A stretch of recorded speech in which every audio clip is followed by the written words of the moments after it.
Welcome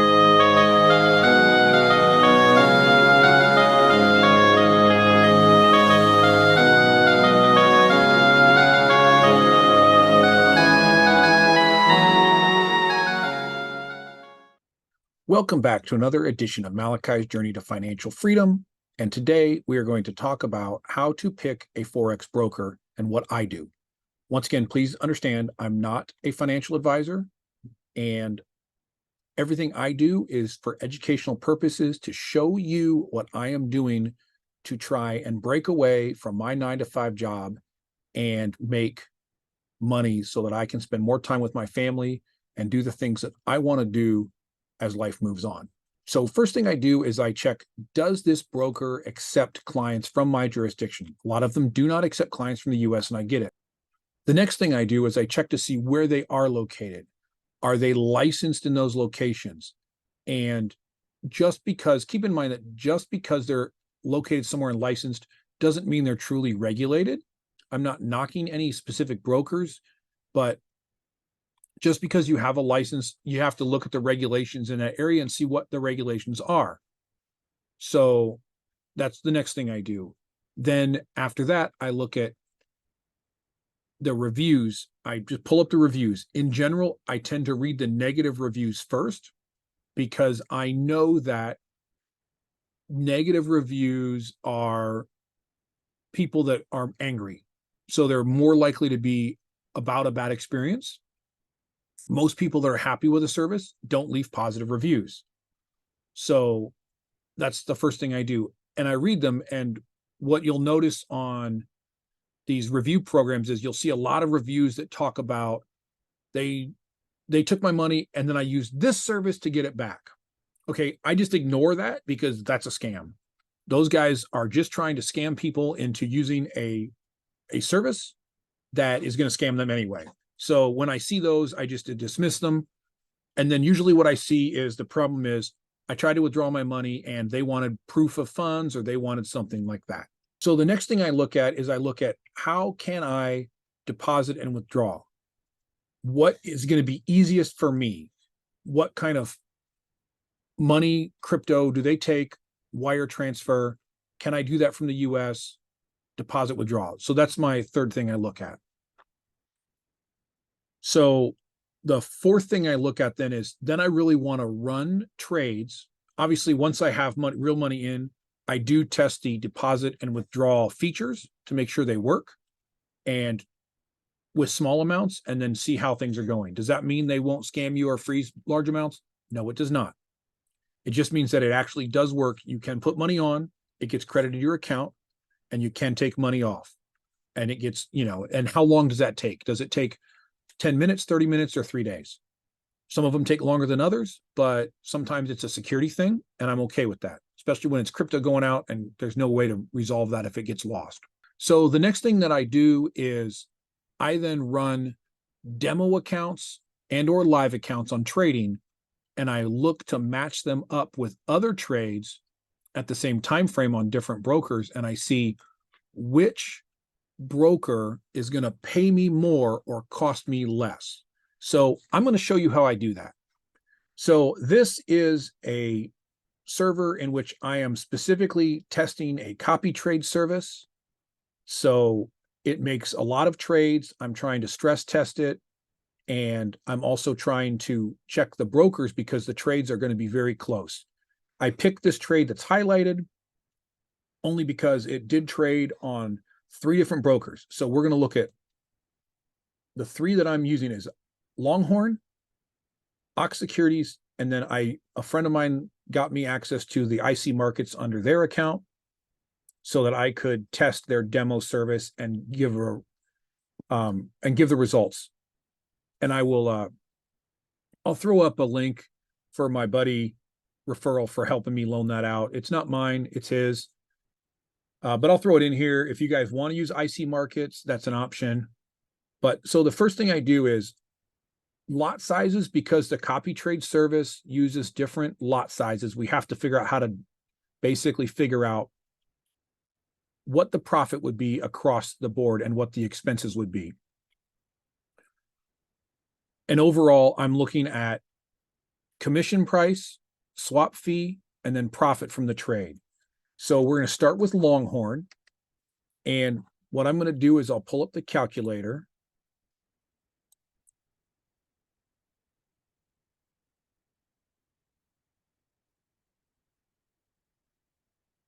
All right, so I'm going to start with Longhorn, and I pull up the calculator. And the first thing I do is I look at the profit of this trade was $6.95. And I'm going to divide that, and I'm actually going to write this down.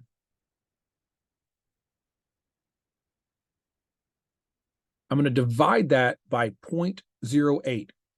And what that does is that gives me the profit if I had traded one lot. So divide by 0.08 gives me 86.875. So that's my profit. That's what the profit would be had I traded one lot on this. So the next thing I'm going to do is I'm going to check the swap fee. I picked this one because it had a swap fee, and all three accounts took this trade. So again, I take the swap fee, which was $1.05, and I divide by 0.08 as if I had traded one full lot. And that gives me what they would have cost me was $13.12.5. So I'm looking for the highest possible profit number and the lowest possible fee number. And then the last thing I do is I'm going to go to the commission, 0.48. And then I'm going to divide by 0.08 for the lot size. And that means the commission, which I already knew, is $6 a lot. So if you don't know how to do this, let me just minimize this. If you right click on MT4, you can add commissions in and it'll show it. You can also add in anything else that you might want to add on there. In MT5, I'll show you how to do that on another one because I'm also testing it, copy service to MT5. So here we are on Ox Securities. So if we notice, this is a 0.04 lot size on this trade. And the first thing we're going to go is profit. So $3.61 profit. Divide that either by, multiply by 25, divide by 0.04, doesn't matter. If we traded a full lot, we would have made $90.25. Swap fees on this were 48 cents. So 0.48 divide by 0.04. Swap fees were $12, so lower than Longhorn, which we want a higher profit, lower swap fee. And then commission. See here, I don't have commission on here. I need to add it. So we just click like that. We add commission. And we find that trade again. Here we go. And commission was 28 cents. So 0.28. We then divide again by 0.04. And $7 commission, which I knew this is $7 commission on this lot size. So actually, if you look at this, and so far, the swap fee was lower, but the commission was higher on Ox Securities. So next, we jump to IC Markets. We have the same trade on IC Markets. All you do is go to columns and hit swap, commission, and any of the things you want to add on there. So let's throw up this trade. So this one traded a larger. This is a larger demo account. And it traded a 0.18 lot size. So we start with 16.05. We divide by 0.18.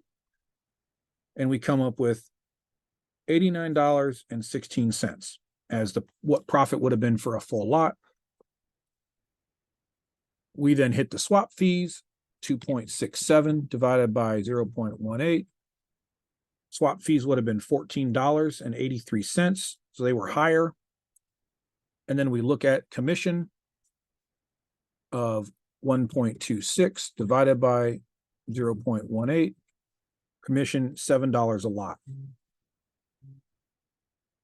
So that is 3 brokers. And what we're seeing is that while the commission was higher on Securities and IC, overall on that trade, the profit on Securities was more and the swap fees were lower. So what that tells me is if I'm going to trade something where I'm carrying the trade overnight, that I want to use Securities.